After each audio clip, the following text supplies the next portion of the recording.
Hello, hello, hello. Hello, good people. I am Dr. Hollie Kelly, and this is Dr. Kelly's perspective for the last day of August. Makes me a little sad because that means my birthday month-long celebration has come to an end. For those who celebrate all month long. I wanted to come to you this morning, about change and the need for it, the difficulty of it, but the definite need for change in life, business, relationships, families, individuals, organizations, institutions. We change or we die.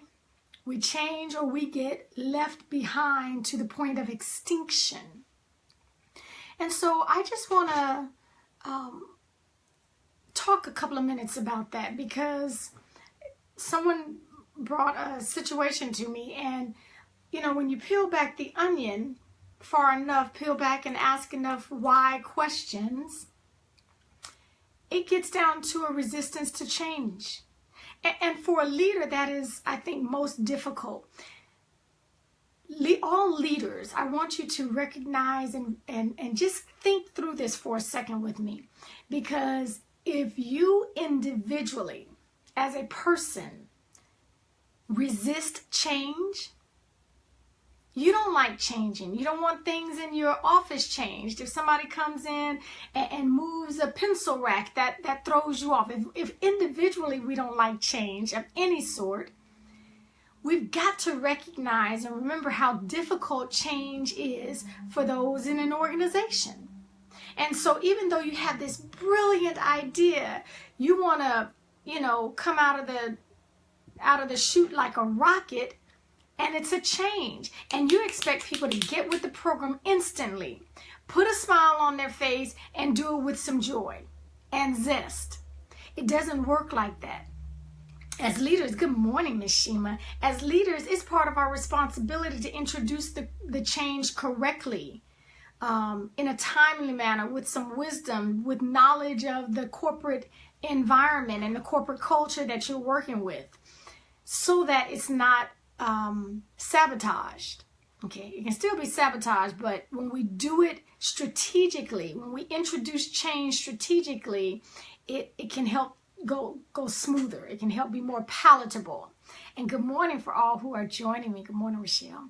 So I want you to remember that even though it may be your grand idea, a wonderful idea, how you introduce the change makes a difference. If you introduce it correctly, can mean the difference between life or death. And I'm not just talking, when I think change, instantly I think change or die. I instantly think back to Blockbuster. They didn't keep up with the program. The Polaroid camera, the typewriter. All of those were huge technological corporations that you have to scrounge to look for today. The same thing can happen to us as people. Literally, if that's how some marriages dissolve. Well, he just changed too much. I don't know what was going on. Did he change too much, or you didn't keep up with the change? People evolve, people grow. And if we're not invested in the change, if we can't see the change coming, leaders can see before other leaders, or before whoever they're leading. They see things first. They recognize things first. If we miss out on the change in people, that causes a break in relationships, sometimes to the point of divorce. So it's not just the corporation, it's not just the organizations, it's individuals that must change, because we're not the same person. I hope to God you are not the same person you were when you were 16 and now you 30 plus, 40 plus, 50 plus. Okay, we change, we evolve, we learn, we become different when we think differently because of the different crowds that we're hanging around. So change is not optional, and it doesn't have to be a curse word. Okay, how we do what we do matters. I'm saying all of that. The one thing that is always constant is change. You're going to have to be flexible. We have a we have something in the Marine Corps that we call semper. Semper is Latin for always, part of our motto, but Gumby, you got to always be flexible. You have to be flexible. You have to stay in a mindset ready for change, ready for flexibility, looking for change. Again, nothing remains the same. If you are not moving forward, you are slowly but surely disintegrating and breaking down. A building will do it if it's left unkept, if the maintenance is not kept up on it. Relationships will break down if we do not pay attention and nurture and do continuous upkeep on a relationship. Same thing, no different. So it's not a matter of, hey, we just want to keep everything status quo. It's good the way it is now. If it don't break, don't fix it. Wrong mentality. We have to be looking for a change, looking for improvement, looking for an increase, looking to do better and become better. Personally, in our relationships, in our families, in our organizations that we lead. Change is not a nasty word. It is not a dirty word. We've got to perfect how we do. And so for leaders, I'll go back to where I started from. Change starts here. It starts with the individual. And if it's difficult for an individual to change, I'm just imploring leaders, do not forget that when you're introducing a change to your company, your team, just because it happens to be your brilliant idea. You want everybody to jump on with both feet at 100% speed.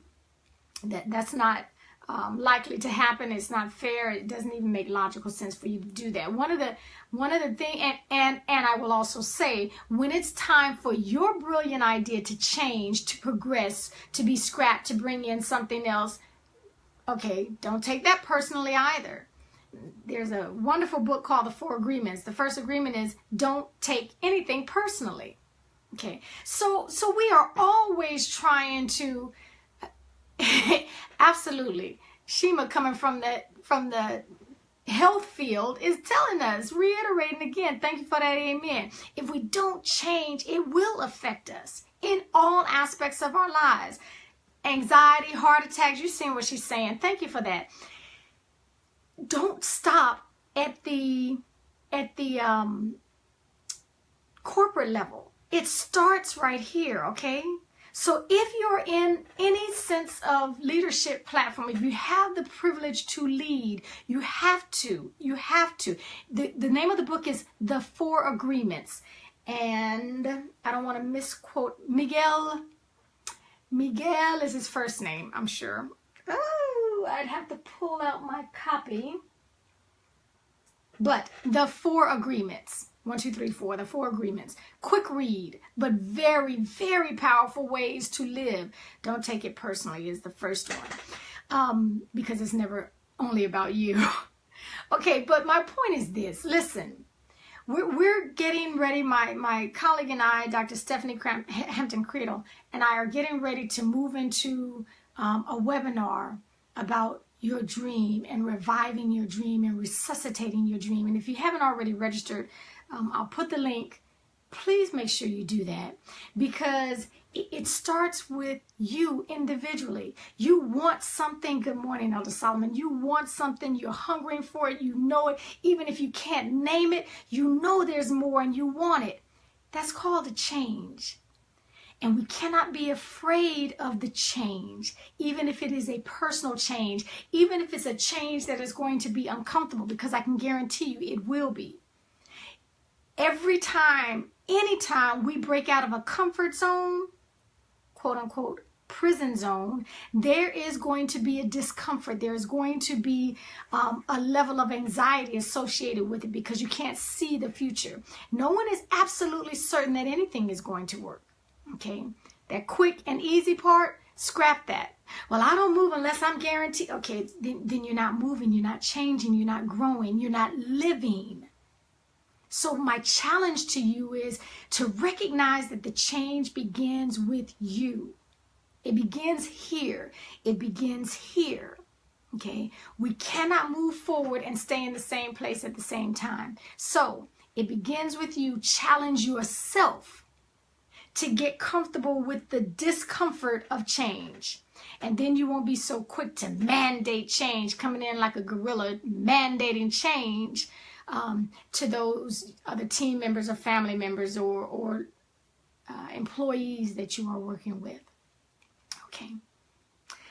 Until next time, share the video. If you're getting anything, it just encourages me more. I'm getting such tremendous feedback, and it is an encouragement to me. I know this is my lane in life, to impact the lives of others. And when you share the video, when you implement anything that we're talking about, it reinforces my purpose and takes you where you need to be.